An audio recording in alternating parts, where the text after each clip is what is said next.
Surat Timotius.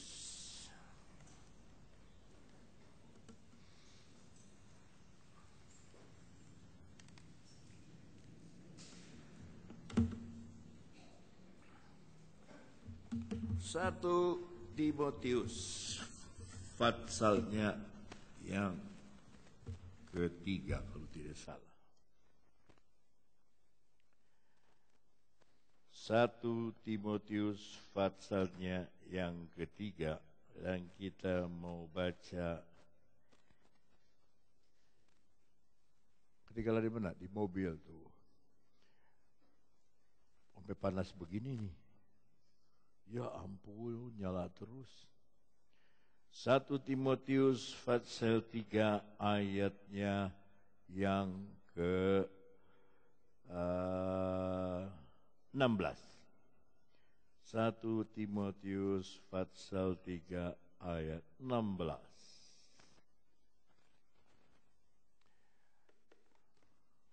Coba ayat 13 dulu.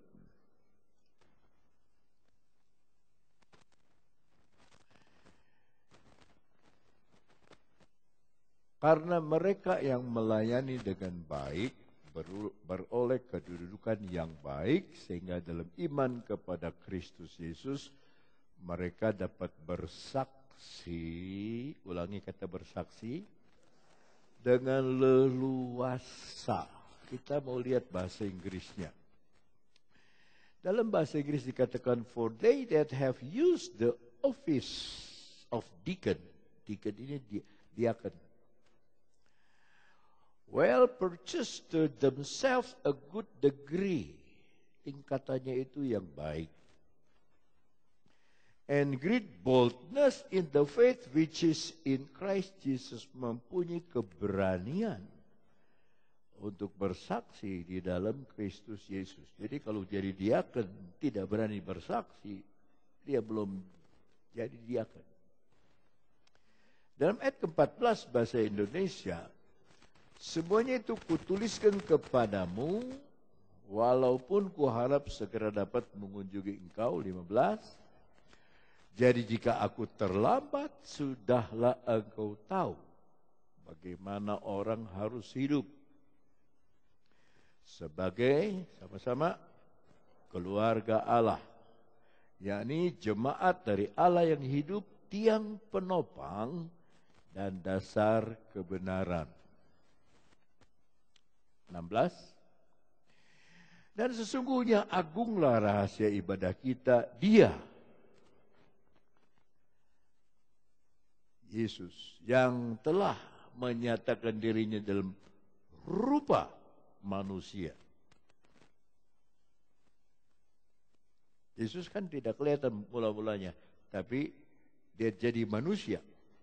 Dia disebut Yesus. Dibenarkan dalam roh. Ulangi kata dibenarkan dalam roh. Malaikat-malaikat diberitakan di antara bangsa-bangsa yang tidak mengenal Allah. Sekali lagi kita lihat bersaksi kepada orang yang belum kenal Tuhan. Yang dipercayai di dalam dunia diangkat dalam apa? Kemuliaan. Nah, sekarang kita lompat mirip-mirip ayatnya, tapi beda bukunya. 2 Timotius 3 ayat ke-16. 2 Timotius 3 ayat ke-16. Di sana kita membaca, saya mau mohon baca ini bersama-sama. 2 Timotius pasal 3 ayatnya yang ke-16. 1, 2, 3.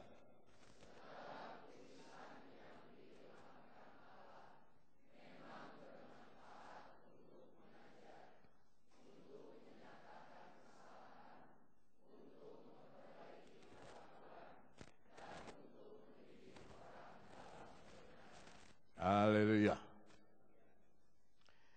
Dari sana kita membaca ada satu kata diilhamkan. Mari bersama-sama kita bilang diilhamkan. Di dalam bahasa Inggris Kita lihat dalam bahasa Inggris supaya saudara mengerti. All scripture is given by inspiration of God. Coba ulangi, inspirasi. Allah tuh punya inspirasi. Dari kata inspirasi ini sebetulnya artinya nafas masuk. Nafasnya Allah masuk, inspirasi. Bisa coba ulangi, nafas Allah masuk. Lawan kata dari inspirasi adalah ekspirasi. Ulangi, artinya keluar. Maka kalau saudara beli barang, saudara perhatikan expirednya.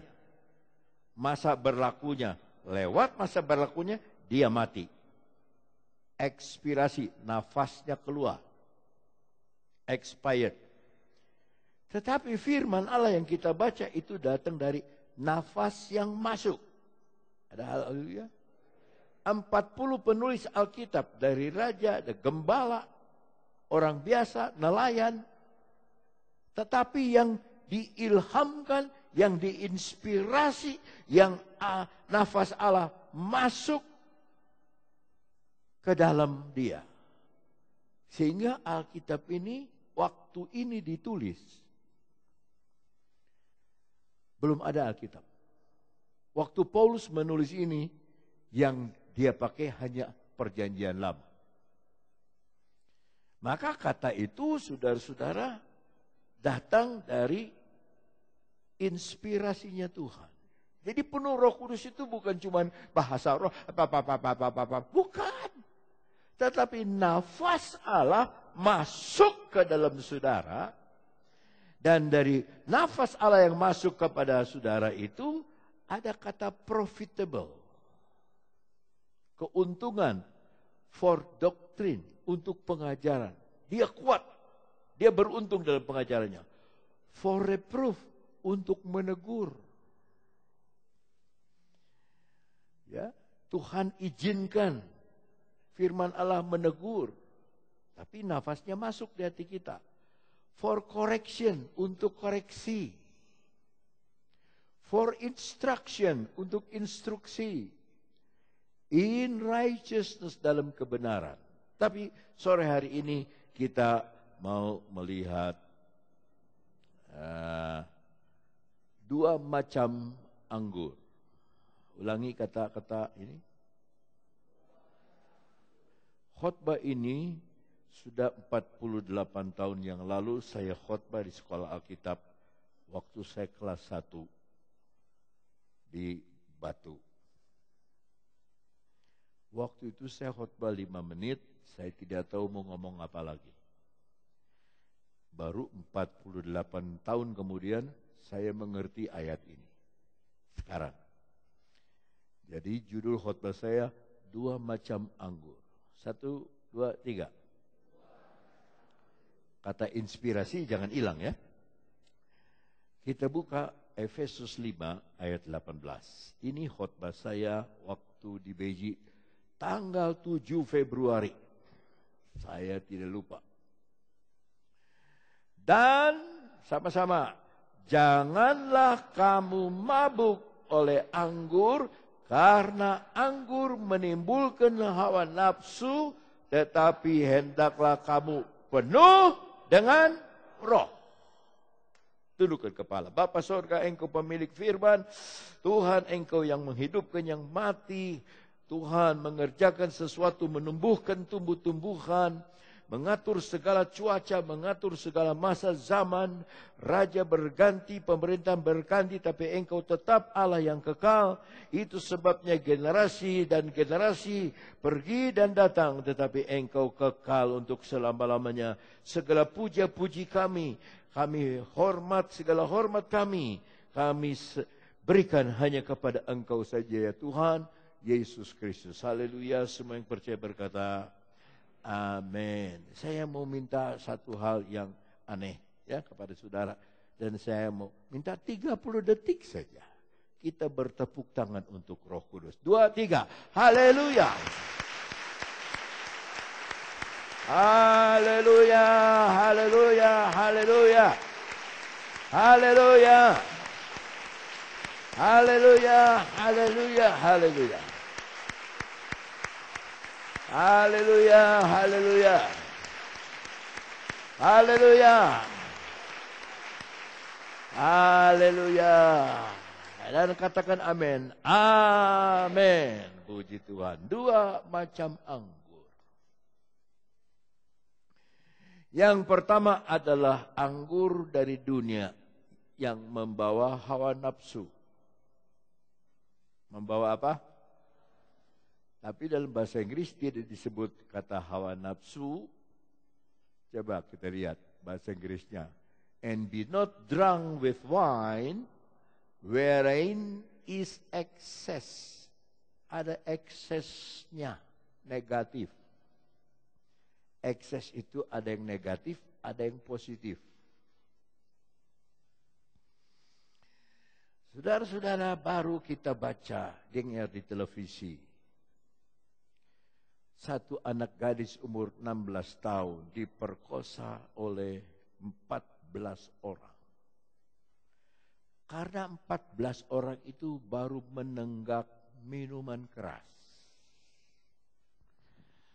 Maka pemerkosaan itu disebut ekses akibat dari mabuknya anggur. Mabuknya minuman keras. Dan Rasul Paulus zaman dulu pada hidup orang-orang Yahudi di Efesus, itu mereka biasa, kota Efesus adalah kota yang penyembahan berhala. Minum-minuman mabok itu biasa, orang tidur di got biasa, karena mabok biasa itu. Tetapi sekarang datang Rasul Paulus dan dia menuliskan surat kepada jemaat yang masih kecil di Efesus, berkata, jangan kamu mabuk anggur karena ada eksesnya. Ya, baru terjadi anak bunuh papa. Papa bunuh anak, yang paling baru papa. 4 tahun.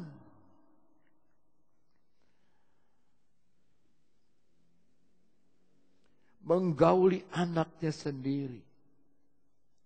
Oleh karena suka mabuk. Ekses, banyak ekses. Banyak akibat yang negatif. Nah, kalau saudara dimabukkan oleh dunia, dimabukkan oleh acara-acara televisi, dimabukkan oleh perkara-perkara dunia, saudara lebih banyak duduk di depan televisi dan lebih banyak membaca itu Facebook. Sebetulnya saudara sedang mempersiapkan diri untuk datangnya antikristus. Ini ekses. Kenapa anak tetangga ya memperkosa Yuyun? Juga ekses karena nonton blue film dari handphone.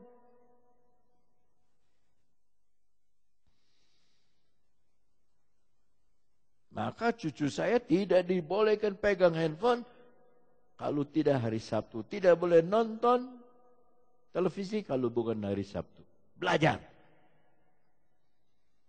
Ada satu jemaat sekarang sudah lulus dari London. Karena dari sekolah minggu tidak boleh nonton televisi oleh ayahnya. Ya. Sekarang cucu saya dikasih handphone pun gak mau. Mau apa? Kalau ulang tahun, saya tanya, mau apa? Mau terusin sekolah. Ekses dunia itu masuk ke dalam gereja.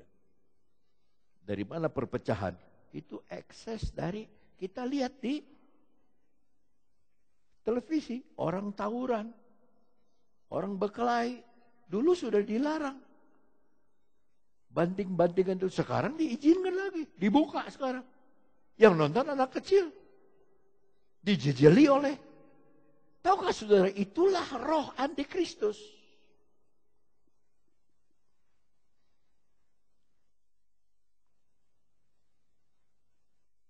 Ekses dari mabuk anggur dunia. Ya kita tidak, saya cuma kasih tahu itu jahat anggur dunia itu. Ingin cepat kaya, nipu orang, musuhin orang, itu ekses dari mabuk dari dunia. Ya. Ingin ini, ingin itu, ingin ini, ingin itu. Siapa yang anti Kristus, yang anti Allah? Itu Lucifer. Dia ingin melewati Tuhan, dia ingin duduk sama seperti Tuhan. Menurut surat Tesalonika, ekses dari mabuk pujian. Nah, pada hari Pantekosta ini kita mau fokus kepada anggur yang rohani, anggur yang datang dari sorga. Ya, tapi nyanyian yang tadi, anggur baru tercurah, itu saya tidak suka nyanyi itu karena tidak ada ayatnya. Anggur baru tercurah, nggak ada. Yang ada anggur murka Allah tercurah dalam Wahyu 14. Anggur murka Allah yang tercurah. Jadi waktu saya anggur baru, darah Yesus, saya sembahyang. Tuhan, mudah-mudahan mereka anggap ini adalah anggur Roh Kudus. Ya. Kalau anggur baru kita nyanyi, tapi hidup kita masih terima anggur dari dunia, anggur baru dicampur jadi jelek. Nah ini anggur yang baru. Kita kembali kepada Kisah Rasul 2. Agak panjang tetapi saya harus baca. Mulai ayat 1.